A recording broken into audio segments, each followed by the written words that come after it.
今リルロワの話したいたけれど、はい。あれ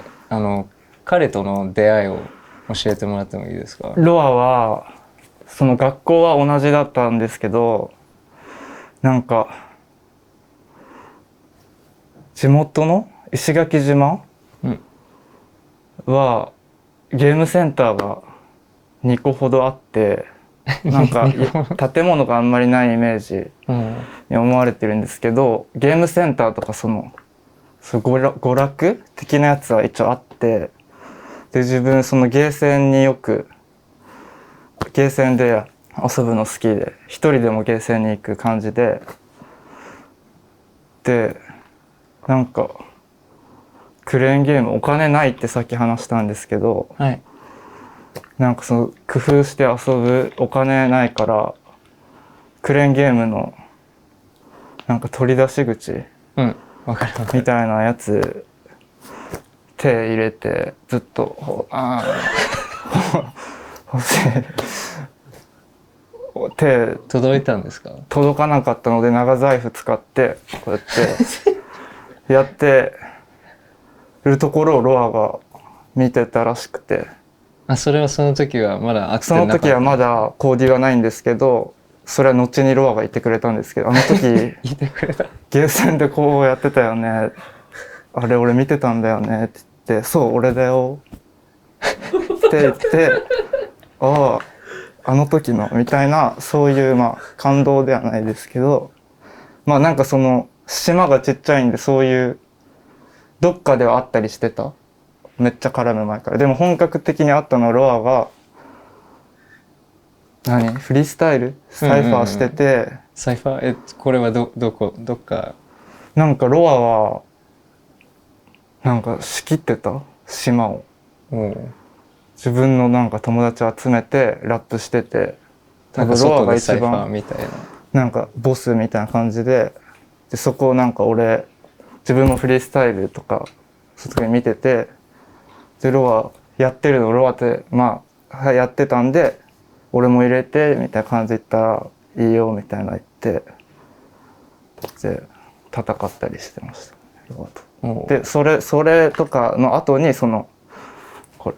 聞かされて、あれクレーンゲームのそう話。あれ俺だよみたいな。サウンドクラウド見ると2年ぐらい前からスターキッズと一緒に曲出してるんだけれど、彼たちと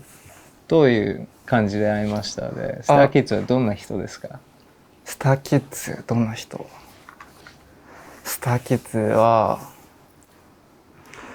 スターキッズスターキッズはリルロアが、スターキッズのリルロアさんと、まあもともとさっき学校一緒で地元同じでって言って、でロアが上京して、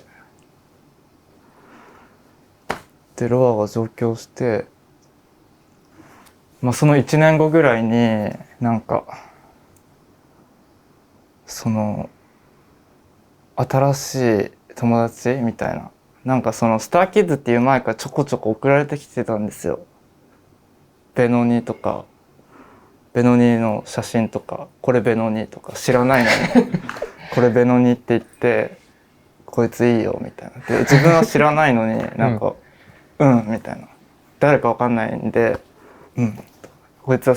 電車でなんか寝てる写真、スペースボーイで、これはスペースボーイって言って、こいつおかしいんだよとかで自分は知らないけどめっちゃ送られてきて、あ、なんか東京で新しい友達できたんだみたいな、面白そうで、でもその時スターキッズって知らなくて、でなんかその後にロアが LINE でなんかスターキッズっていうロアが入ったのも知らなくて、でなんかその時に初めてグループって知って、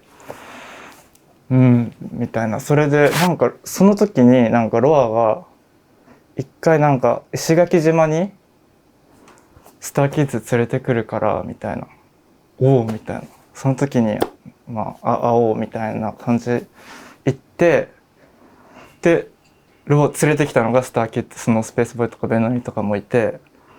でもそのサウンドクラウドでベノニとスペースボーイだけ自分知ってて、もともと曲とか聴いてて、なんでこれこんな何人もいたんだみたいなグループ行ってスターキッズって言ってロアの家に呼ばれて、でスターキッズの人とあんまり話す交流もなくね、そのバースロアの家行っても会話する間もなくバース決定っていうできた曲も存在していますね。おー。であんまり会話はなかったですね最初。で英語だったんで、うん。ベノニーが日本語喋れてて、あとなんかほとんど英語だったんでどうやってコミュニケーション取ってるんだろうって、ロアすごいなと思って、でもロアも英語喋れないんで、なんかロアどうやってこの英語しか喋れない子たちと関わってるんだろうって見てたんですよ、ロアのこと。なんかジェスチャーなんかほんとロアおいとかそういうなんか言語じゃなくても伝わる、なんか例えば怒りの感情だったらおいとか威嚇したりとかとかすっごいなんかスターキッズアメリカ人と日本人で言語違うのにすごいな